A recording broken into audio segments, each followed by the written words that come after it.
Good morning. Um, Today it's Lag Laomel, and I wanted to say a few words L'ilui Nishmat, my son Eliyahu ben Chana Zichron Livracha.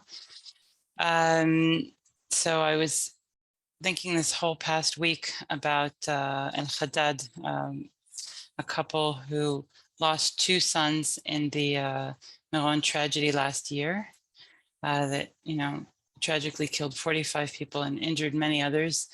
And a tragedy kind of hit the reset button on Meron in a way that COVID kind of hit the reset button on the whole world a few years ago. And this couple in Haddad, they came to our Shiva, which meant so much to me. They offered so much chizuk and emunah, and I didn't understand them. I didn't understand how can you have the koch after losing two sons to speak about emunah? You're still within the first year of the tragedy, couldn't possibly have healed yet, and yet you're already going around and trying to help other people heal from their wounds. And I saw that as some kind of a bar to live up to. And for the first few months, I kept wondering, when am I going to reach the point where I can go? We'd hear about other people's fires, and family that lost, a little girl, a 4 or 5 year old little girl, very close to us. And I was thinking, I should go. I want to go. I want to give them chizuk the way Al Haddad gave us chizuk. Didn't feel up to it. My husband and I both did not feel like we were able to be of any help to these people. And actually thought of going and just sitting there and crying with them. In the end, we didn't end up going. And so this past week, when I saw one of our nieces who's also related to El Haddad, I said, how are they coping? This week must be a very loaded week for them, coming up to the day of the tragedy. How are they coping? And she said, they're amazingly strong. They have times when they, that are harder for them, but if they won't forget the boys, they leave two chairs, their two seats by the table are still empty every Shabbos. And I said, how? Like, I can't even imagine sitting by the Shabbos table and seeing those two empty chairs. And she said, what do you mean? You'd rather forget? I said, look, I'll tell you honestly, my reality is totally different from theirs. We're not even in our house. There's no, it's not the same Shabbos table. It's not the same chairs. It's not the house Eliyahu grew up in. There's nothing to keep. Everything's gone. Even, pictures, his arts and craft, everything's gone. There's nothing to keep. So obviously the memory lives on with us, but our situation is different. And I started thinking about it, people who came to be Menachem Aval, everyone's situation is different. This was a young couple who lost a child, but they're just starting out their lives. They'll, B'ezrat Hashem, have many more children. And this family lost a child, but their home is still intact. And this family lost all their children. A woman who lost her entire family, her husband and all of her children. Shem Yirachem, such stories. Every situation is so different. And it made me think about a single girl I know who got kind of bitter. She's in her mid to late 30s. And, at some point, a lot of older singles start to get a little bitter. And I can understand them. I can completely understand them. She was talking about all the different fertility options and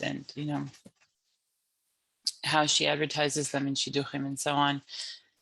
And at some point when we were talking about fertility issues, she mentioned a friend of hers who has a big family.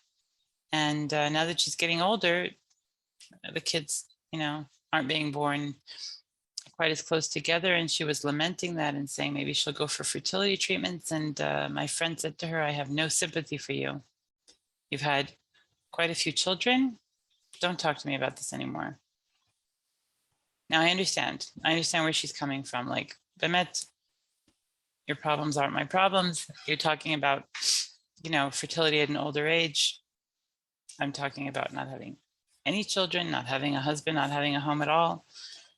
It leads us into a very dangerous sort of a trap where we start comparing. My tragedy is greater than your tragedy. I lost this, I lost that.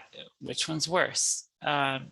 I lost more. No, but you don't know what this meant to me. It meant so much more. I lost 2 children. Yeah, but you still have 10 children left.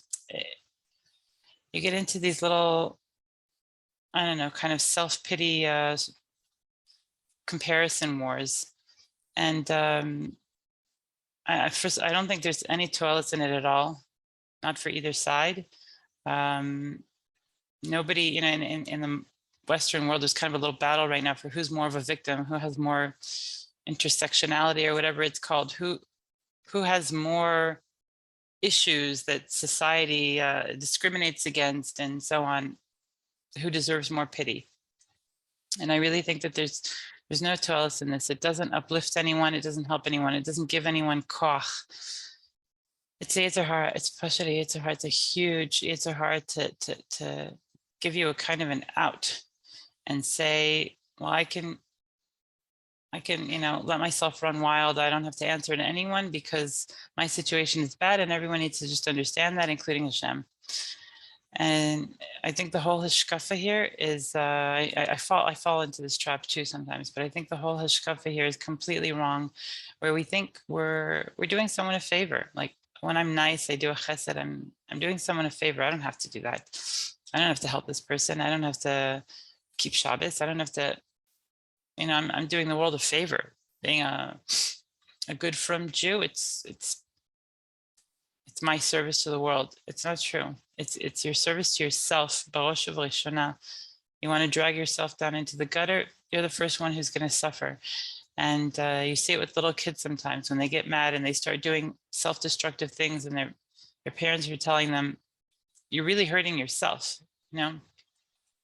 Sometimes it actually is even self-harm, And the kid doesn't get it. He's angry. He's angry and he's lashing out, and he's not thinking about the fact that he's the one who's going to pay the price for lashing out. That he's the one who's going to end up with broken toys or whatever it is that he's destroying. So ultimately, I think that the best way to use our pain is to use it to identify with other people's pain. Everybody has whatever pain, whatever challenges Hashem has decided they need to deal with in this lifetime. And we can use our pain to understand their pain. We can use our pain to empathize and to feel theirs. I have a friend with a severely disabled daughter. Mama, she can't do anything for herself.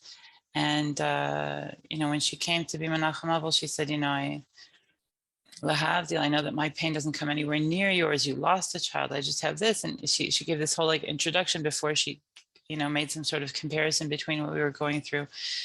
And I told her, I don't think that you need an introduction at all. I think that we have the same pain. My pain is a pain of not being able to see my son growing up into the hopes and dreams that I had for him. And your pain is that your daughter most likely won't be able to fulfill the hopes and dreams that you had, before she was born with all these birth defects. So we're both mourning the loss of a dream that we had, of an idea, of a concept that we had of our lives that doesn't match what Hashem wanted for us.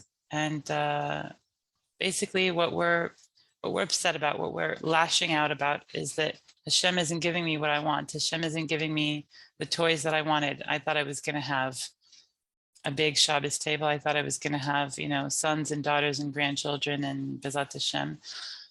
And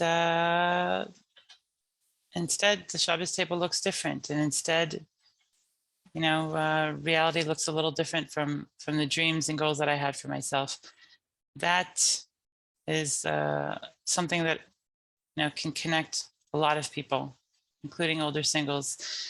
And ultimately, I think that there are a lot of more base human emotions like that can connect us to other people.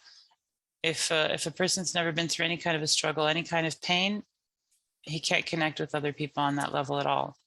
So he can have fun with people. They can go out, they can, make jokes, make light, can be a fun person to be around. But in hard times, he just doesn't get it. He just doesn't get it. So use your pain to help you have a deeper, more meaningful connection, to be able to connect with people in a way that can lift you both up, instead of the pity party competitions that we fall into sometimes that just bring us down. Wise words for today. Not an easy task when we, start to spiral, but Bezat Hashem should give us all koach to do what's best for us and for all of Klal Yisrael, for the whole world. Bezat Hashem. Kol Tuv.